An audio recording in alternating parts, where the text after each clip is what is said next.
Hay mga ateng, nandito pala kami ngayon sa Mangakino Lake. So ayan, meron kasing water baptism na gaganapin ang CNCI Tocoroa. So ayun, kasama na rin dito yung pag-vlog at paggala na rin. Kaya ayan, nandito kami ngayon malapit sa my lake. Ang ganda ng view mga ateng, ano? So ayan, sana mag-enjoy kayo sa panonood. So ayun nga mga ating, nagpapabebe na naman tayo dito. So ayan, ganap-ganapan na naman si ating manikurista. Hoy, dapat naglilinis ka ng kuko, dapat wala ka dyan, ano?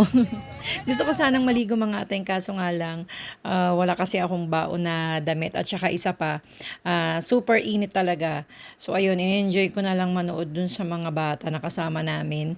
So ayan, super swim sila dyan doon banda. Ayan, merong slide dyan, pwede rin sila dyan mag-floating. Meron din dito maraming activities mga ating.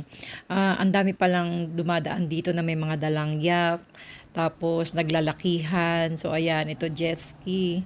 So ayan, nai-enjoy nila talaga. Tapos kami din, nai-enjoy namin manood kasi nga wala nga kaming ganyan. So ayun, meron nga palang iniwan na maliit na parang bangka-bangka si Ate Amor. So ayun ang ginamit ng mga bata sa pagsiswim nila. So ayun, kung nakikita niyo mga ating, nandito 'yon sa may eto yan yung ginagamit ni Trevor yan.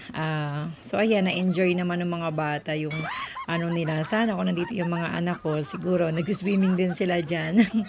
So ayun nga, ang saya-saya nila. Tagapanood na lang kami, tagabantay sa mga kabataan. Ito nga pala yung mga kabataan na kasama namin sa CNCI Tocoroa. So ayan, madami sila. Actually, lahat sila Pilipino. Tapos ito, yan, yung nandito banda yan, mga rin yan, anak din ng mga Pilipino yan. Mostly taga Baguio yung mga kasama namin dito. So, ayun, ang saya-saya naman.